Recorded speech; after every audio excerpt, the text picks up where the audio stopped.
पहुंचे केंद्रीय मंत्री शिवराज सिंह चौहान। गुजरात के पूर्व मुख्यमंत्री दिवंगत विजय रूपाणी के आवास पर उन्हें दी श्रद्धांजलि। कहा, मैं ईश्वर से प्रार्थना करता हूं दिवंगत आत्मा को शांति प्रदान करे। अंबाला पहुंचे हरियाणा के मुख्यमंत्री नायब सिंह सैनी। प्रदेश सरकार के मंत्री अनिल विज का लिया स्वास्थ्य समाचार।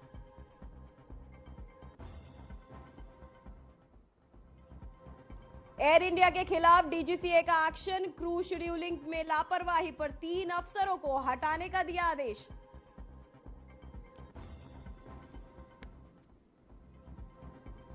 पूरा देश हुआ योग में। उत्तराखंड में 11वें अंतर्राष्ट्रीय योग दिवस के अवसर पर श्रद्धालुओं ने बद्रीनाथ धाम में किया योग।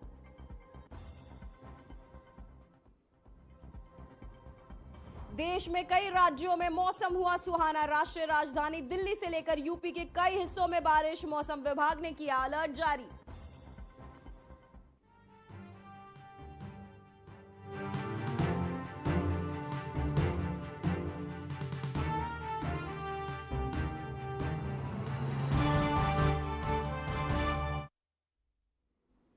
नमस्कार, मैं हूं पूजा सिंह। चलिए बुलेटिन की शुरुआत करते हैं आज की कुछ खास बड़ी खबरों के साथ। वहीं समाजवादी पार्टी के राष्ट्रीय अध्यक्ष और कन्नौज से सांसद अखिलेश यादव ने अपने संसदीय क्षेत्र के दौरे पर योगी सरकार पर तीखा हमला बोला। अखिलेश यादव ने कहा कि सरकार के तहत किए जा रहे स्कूल मर्जर के फैसले का समाजवादी पार्टी पुरजोर विरोध करेगी। उन्होंने कहा कि अगर स्कूल देर से होंगे तो बेटियों की पढ़ाई सबसे ज्यादा प्रभावित होगी। वहीं कानून व्यवस्था पर सवाल उठाते हुए उन्होंने कहा कि राज्य में भ्रष्टाचार चरम पर है और हर जिले में अनियमितताओं की शिकायतें सामने आ रही हैं। स्वास्थ्य विभाग में हो रहे तबादलों को लेकर भी सरकार पर तंज कसा। साथ ही अखिलेश यादव ने पूर्व चेयरमैन सुनील कुमार गुप्ता के मरकंद नगर स्थित शोरूम पर भी पहुंचे, जहां उन्होंने कारोबारियों से मुलाकात की और आश्वासन दिया।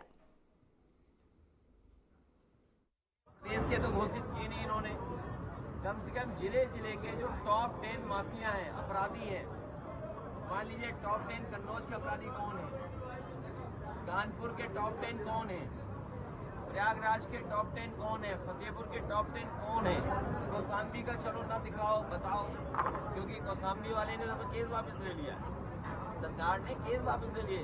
शायद टॉप 10 में ना आए उन लोग, लेकिन जिले जिले के तो टॉप 10 सरकार को घोषित करने चाहिए। गोरखपुर का टॉप 10 कौन है, कुशीनगर में टॉप 10 कौन है, बनारस में टॉप 10 कौन है, मिर्जापुर में टॉप 10 कौन है अपराधी, चंदौली में टॉप 10 अपराधी कौन है, गाजियाबाद में टॉप 10 कौन है, इटावा में टॉप 10 माफिया कौन है, फरुखाबाद में टॉप 10 माफिया कौन है। और जब तक इनको आप नहीं पकड़ोगे, कार्रवाई नहीं करोगे, तो आप क्या उम्मीद करोगे लॉ एंड ऑर्डर ठीक होगा। और उसी का परिणाम है कि थाने के अंदर कोई एफआईआर लिखाने जाए उसको। तो वहीं गोंडा दौरे पर पहुंचे कैबिनेट मंत्री संजय निषाद ने अखिलेश सर पर सरकारी स्कूलों के बंद किए जाने वाले बयान को लेकर एक फर्जी बताया है। साथ ही संजय निषाद ने कहा कि दलितों, वंचितों और पिछड़ों को एक छत के नीचे गुणवत्तापूर्ण शिक्षा मिलेगी। उन्होंने कहा कि विपक्ष इसलिए विरोध कर रहा है क्योंकि वो नहीं चाहता कि सभी को समान शिक्षा मिले। आज भाजपा सरकार ने युवाओं को रोजगार के आरोप लगाया है।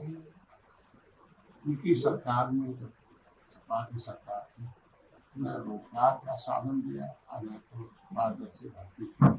और इसका नतीजा था कि युवाओं को इस प्रक्रिया में शामिल नहीं कर पाए और नतीजा की सरकार से। आज भाजपा सरकार ने युवाओं को रोजगार भी है और पारदर्शी भर्ती भी है, और जो गलत तरीके से काम किए रहते हैं ऐसे ही गलत आरोप लगाते हैं। देखिए,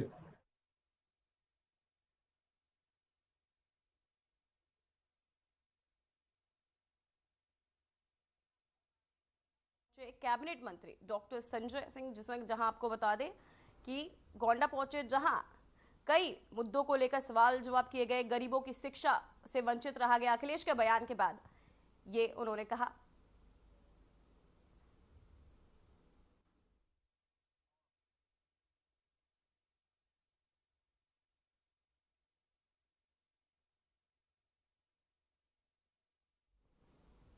तो वहीं उत्तर प्रदेश में आगामी पंचायत चुनाव 2026 को लेकर आम आदमी पार्टी संगठन को मजबूत करने में लग गई है। इसके लिए गांव-गांव बूथ स्तर पर पार्टी को मजबूत करने एवं सदस्यों को जोड़ने के लिए अभियान चलाएगी। इसकी कमान राज्यसभा सांसद संजय सिंह ने संभाली है।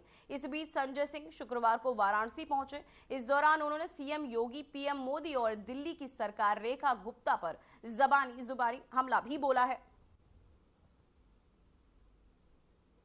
तो वे वाराणसी पहुंचे आप नेता संजय सिंह, जहां यूपी सरकार पर संजय सिंह का ये बड़ा हमला, यूपी पंचायत चुनाव में आप पार्टी की एंट्री जिसे लेकर उन्होंने जुबानी हमला भी बोला है यूपी सरकार पर संजय सिंह का ये तंज। जहां वाराणसी पहुंचे आप नेता संजय सिंह, जहां लगातार को बताते चले यूपी सरकार पर तंज कसते हुए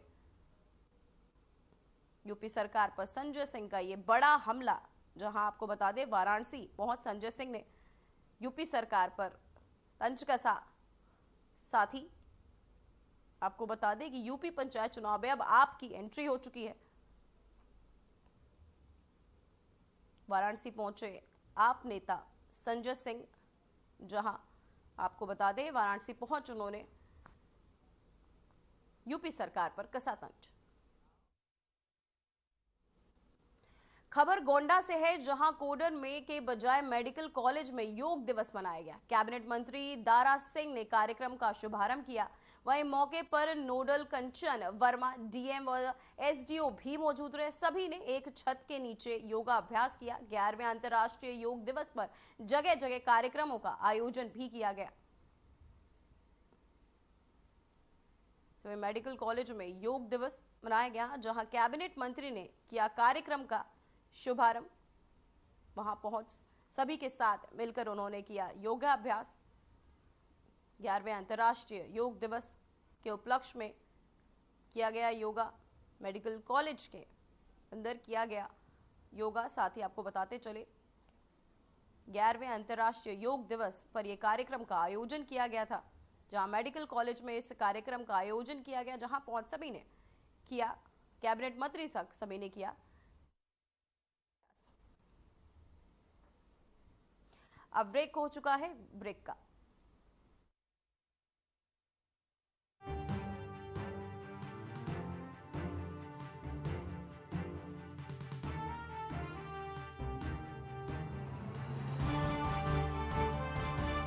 भारतीय मनीषा के अनुपम उपहार योग ने दीर्घायु होने का दिया है दुनिया को मंत्र। 21 जून को अंतर्राष्ट्रीय योग दिवस पर दुनिया करेगी भारतीय ऋषि परंपरा का अनुसरण। अंतर्राष्ट्रीय योग दिवस यशस्वी प्रधानमंत्री नरेंद्र मोदी जी के प्रयासों का सुफल है कि संयुक्त राष्ट्र में 175 देशों ने रिकॉर्ड समर्थन देकर योग की ताकत को स्वीकार किया। और इस बार संयुक्त राष्ट्र ने 11वें अंतर्राष्ट्रीय योग दिवस का मूल मंत्र दिया है, एक पृथ्वी एक स्वास्थ्य के लिए योग। योग की उपयोगिता को सभी के जीवन का हिस्सा बनाने के उद्देश्य से माननीय मुख्यमंत्री योगी आदित्यनाथ के मार्गदर्शन में की गई हैं योग दिवस की व्यापक तैयारियां। गोरखपुर के गोरखनाथ मंदिर, काशी के विश्वनाथ धाम समेत उत्तर प्रदेश के विभिन्न मंदिरों, ऐतिहासिक स्थलों एवं ग्राम पंचायतों में सामूहिक योगाभ्यास का किया जाएगा आयोजन। आइए 11वें अंतर्राष्ट्रीय योग दिवस पर 21 जून को योगाभ्यास करें।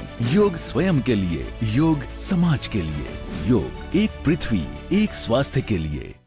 भारत को दुनिया का डिजिटल पावर हाउस बनाने का यशस्वी प्रधानमंत्री नरेंद्र मोदी का संकल्प उत्तर प्रदेश में हो रहा है फलीभूत। माननीय मुख्यमंत्री योगी आदित्यनाथ की दूरदर्शी सोच की वजह से आईटी हब के रूप में गौतम बुद्ध नगर, एआई और मशीन लर्निंग में लखनऊ, रोबोटिक्स में कानपुर एवं engineering research and development city के रूप में वाराणसी और प्रयागराज का हो रहा है विकास। 9 शहरों में सॉफ्टवेयर टेक्नोलॉजी पार्क, जेवर में 3700 करोड़ के निवेश से semiconductor unit, 7 centre of excellence, 70 incubators और 6 विभागों के माध्यम से 10 लाख लोगों का एआई स्किल्ड वर्कफोर्स तैयार किया जा रहा है। महाकुंभ 2025 के अभेद्य सुरक्षा में एआई के अभूतपूर्व इस्तेमाल को पूरी दुनिया ने देखा। सॉफ्टवेयर निर्यात में हुई तीव्र वृद्धि से यूपी को मिल रही है ग्लोबल आईटी हब के रूप में नई पहचान। काम दमदार, डबल इंजन सरकार।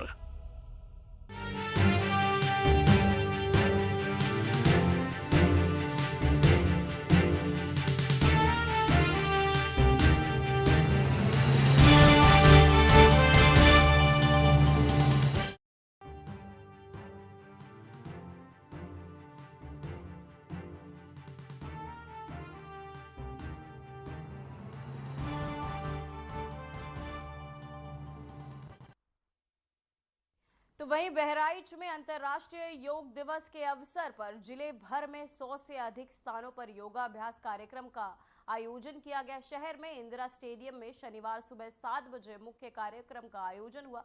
कार्यक्रम में सदर विधायक, सांसद और विधान परिषद सदस्य ने शिरकत की। तो आपको बता दें कि पुलिस लाइन परिसर में पुलिस अधीक्षक रामनयन सिंह के नेतृत्व में पुलिस कर्मियों ने योगाभ्यास किया। जिले में कैसरगंज, नवाबगंज, आपको बता दें कि पयागपुर और महसी सहित अन्य ग्रामीण क्षेत्रों में भी योग कार्यक्रम आयोजित किए गए। इन सभी स्थानों पर बड़ी संख्या में लोगों ने हिस्सा लिया।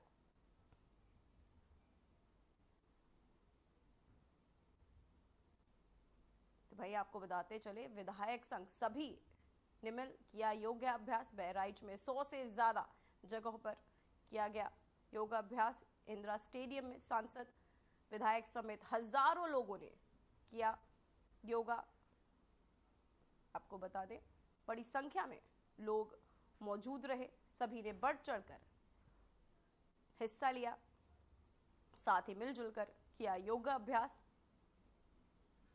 बड़ी संख्या में लोग स्टेडियम में मौजूद रहे। बहराइच में 100 से ज्यादा जगह ये योगाभ्यास किया गया। इंदिरा स्टेडियम में सांसद संघ सभी ने मिलकर किया योगाभ्यास।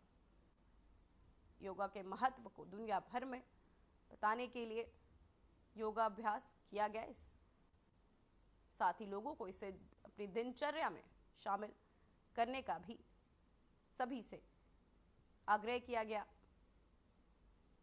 सभी ने सांसद संघ मिल किया योगाभ्यास।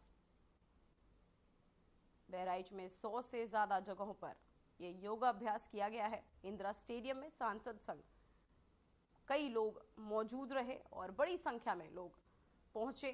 साथ ही सभी ने मिलकर एक साथ किया योगाभ्यास।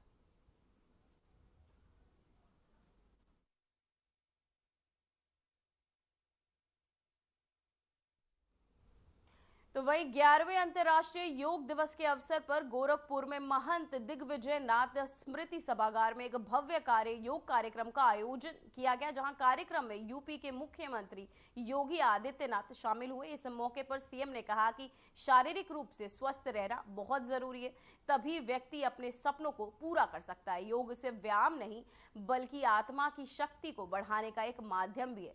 आप तस्वीरें देख रहे होंगे, योग करते हुए नजर आए सीएम योगी आदित्यनाथ। तो वहीं आपको बताते चले, अब आपको बता दें कि 11वें अंतर्राष्ट्रीय योग दिवस को लेकर कई कार्यक्रम आयोजन किए गए, जहां योग की गूंज अब पूरे उत्तर प्रदेश में गूंज रही, जहां सीएम योगी कार्यक्रम में शामिल हुए। साथ ही उन्होंने सभी संग मिलकर योग किया। जनता को एक बड़ा संदेश योग के जरिए सीएम योगी ने दिया। गांव से लेकर शहर तक सभी को योग का मंत्र, जहां पूरे उत्तर प्रदेश में आज योगाभ्यास किया गया। के बारे में प्राचीन काल से ही इसके महत्व के बारे में हम सभी को बहुत विस्तृत रूप से अवगत कराया था। और वैसे भी भारतीय मनीषा का यह मानना रहा है कि शरीर माध्यम खलु धर्म साधनम, यानी जितने भी धर्म के साधन हैं, धर्म, अर्थ, काम और मोक्ष, इन सब की प्राप्ति एक स्वस्थ शरीर से ही की जा सकती है। धर्म का कोई भी कार्य हो, वह आध्यात्मिक उन्नयन का हो या फिर अपने सर्वांगीण विकास से जुड़े हुए किसी कार्यक्रम को आगे बढ़ाने का, सांसारिक उत्कर्ष का कार्य हो या आध्यात्मिक उन्नयन का कार्य, इस स्वस्थ शरीर के बगैर नहीं हो सकता। इसी प्रकार से अर्थ का उपार्जन, अगर आप एक स्वस्थ शरीर के माध्यम से इस अर्थ के उपार्जन के साथ जुड़ते हैं तो वह आपके लोक कल्याण का माध्यम बनता है, आपको अनेक प्रकार से आगे बढ़ाने के लिए भी प्रेरित करता है, आपके लिए उपयोगी भी होता है।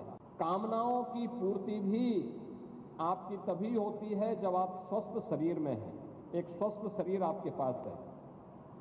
और मुक्ति के मार्ग के लिए, यानी व्यक्ति को एक स्वस्थ शरीर से ही आध्यात्मिक उन्नयन के उच्च सोपानों को प्राप्त कर सकता है, जिसके माध्यम से हमारी ऋषि परंपरा ने हम सबके सामने एक विस्तृत भंडार प्रस्तुत किया है। इस शरीर माध्यम खलु धर्म साधनम का जो भाव है, इसकी पूर्ति अगर हमें कहीं से प्राप्त होती है तो वह योग के माध्यम से हमें प्राप्त होती है। योग भारत की ऋषि परंपरा का वह प्रसाद जिसे लोक कल्याण का माध्यम बना करके आत्म कल्याण के माध्यम से, लोक कल्याण का माध्यम बना करके विश्व कल्याण का मार्ग जिसके माध्यम से भारत ने प्रशस्त किया था। और यह एक लंबी परंपरा, हर भारतवासी इस बात के लिए आभारी है प्रधानमंत्री मोदी जी का कि उन्होंने उनके प्रयास से यूएनओ ने 2014 में प्रधानमंत्री बनने के बाद योग की इस विरासत को मान्यता दी करके, वैश्विक स्तर पर मान्यता देकर के 21 जून की तिथि को अंतर्राष्ट्रीय योग दिवस के रूप में मनाने का निर्णय लिया। और 21 जून 2015 से लेकर के लगातार केवल भारत ही नहीं, दुनिया के लगभग 190 देश भारत की इस योग की विरासत के साथ जुड़ करके अपने आप को गौरवान्वित महसूस करता है। भारत की इस योग की विरासत के साथ भारत की ऋषि परंपरा के प्रति हम सबका एक कृतज्ञता भी है। आने वाली पीढ़ी को अपनी विरासत के साथ जोड़ने का एक प्रयास भी है और एक स्वस्थ शरीर के माध्यम से एक स्वस्थ मस्तिष्क की अवधारणा को साकार करने का भी एक अभिनव प्रयास है। क्योंकि भारतीय मनीषा तो इस बात को कहती है कि न तस्य रोगो न जरा न मृत्यु प्राप्तस्य योगाग्नि मयम शरीरम, यानी जिसके पास योगाग्नि से तपा हुआ शरीर प्राप्त हुआ है, योगमय शरीर प्राप्त हुआ है, उस व्यक्ति के लिए जरा यानी बुढ़ापा, मृत्यु, ये सभी उससे कोसों दूर भागते हैं। क्योंकि स्वस्थ शरीर, अगर व्यक्ति में बीमारी से व्यक्ति ने मुक्ति पा ली, व्यक्ति ने असमय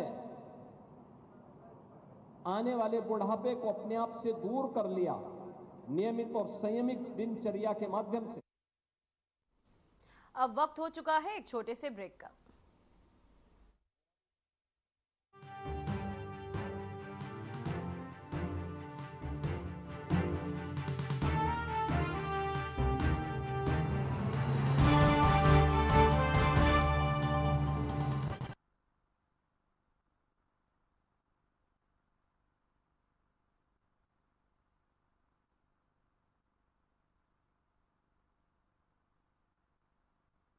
भारतीय मनीषा के अनुपम उपहार योग ने दीर्घायु होने का दिया है दुनिया को मंत्र। 21 जून को अंतर्राष्ट्रीय योग दिवस पर दुनिया करेगी भारतीय ऋषि परंपरा का अनुसरण। अंतर्राष्ट्रीय योग दिवस यशस्वी प्रधानमंत्री नरेंद्र मोदी जी के प्रयासों का सुफल है कि संयुक्त राष्ट्र में 175 देशों ने रिकॉर्ड समर्थन देकर योग की ताकत को स्वीकार किया। और इस बार संयुक्त राष्ट्र ने 11वें अंतर्राष्ट्रीय योग दिवस का मूल मंत्र दिया है, एक पृथ्वी एक स्वास्थ्य के लिए योग। योग की उपयोगिता को सभी के जीवन का हिस्सा बनाने के उद्देश्य से माननीय मुख्यमंत्री योगी आदित्यनाथ के मार्गदर्शन में की गई हैं योग दिवस की व्यापक तैयारियां। गोरखपुर के गोरखनाथ मंदिर, काशी के विश्वनाथ धाम समेत उत्तर प्रदेश के विभिन्न मंदिरों, ऐतिहासिक स्थलों एवं ग्राम पंचायतों में सामूहिक योगाभ्यास का किया जाएगा आयोजन। आइए 11वें अंतर्राष्ट्रीय योग दिवस पर 21 जून को योगाभ्यास करें।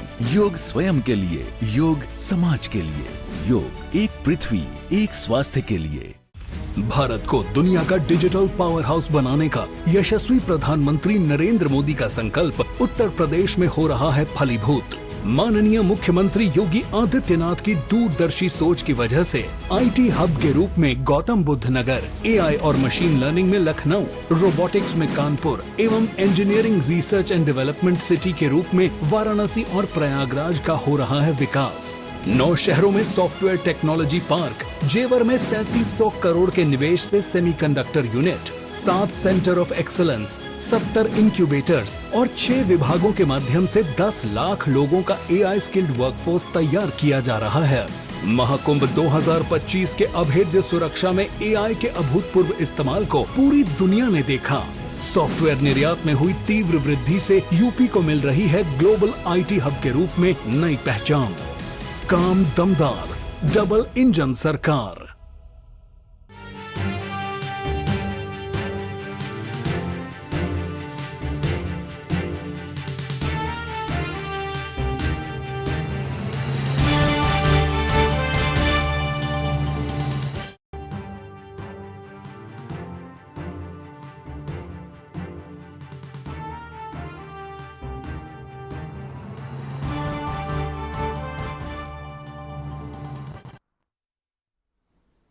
ब्रेक के बाद आपका फिर से खबरों में स्वागत है। तो वहीं ग्रेटर नोएडा वेस्ट की पंचशील हाईनेश सोसाइटी में 11वें अंतर्राष्ट्रीय योग दिवस पर भव्य आयोजन हुआ। इस अवसर पर राष्ट्रीय स्वयंसेवक संघ, भारतीय योग संस्थान और पतंजलि योग पीठ के संयुक्त समन्वय से कार्यक्रम को सफलतापूर्वक संपन्न किया गया। हजारों की संख्या में सोसाइटी निवासियों ने योग सत्र में भाग लिया और विभिन्न योग आसनों एवं प्राणायाम का अभ्यास किया। साथ ही आपको बता दें, कार्यक्रम का उद्देश्य लोगों में स्वास्थ्य, मानसिक शांति और सामाजिक समरसता को बढ़ावा देना था।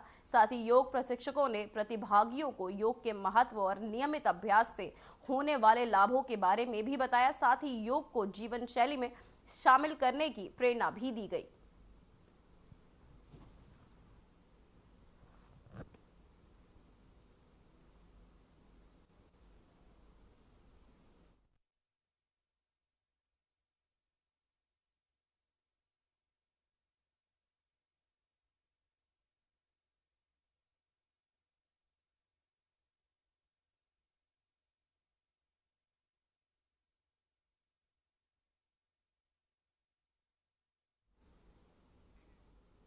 तो वहीं क्राइम मीटिंग के दौरान कमिश्नर लक्ष्मी सिंह ने अफसरों की लापरवाही पर कड़ी निगरानी जाहिर की। हालांकि आपको बता दें, हीलावलिया पर SHO एक्सप्रेसवे राघवेंद्र सिंह और SO knowledge park Vipin Kumar को हटा दिया गया। ADCP को अवैध खनन के खिलाफ 1 हफ्ते का विशेष अभियान चलाने का आदेश दिया गया। वहीं SHO दनकौर, रबुपुरा और इकोटेक 3 आपको बताते चले, इकोटेक 3 में को कारण बताओ नोटिस भी जारी किया गया। 6 सब इंस्पेक्टर को सस्पेंड भी कर दिया गया है। तो वहीं नोएडा CP ने अफसरों पर जताई नाराजगी।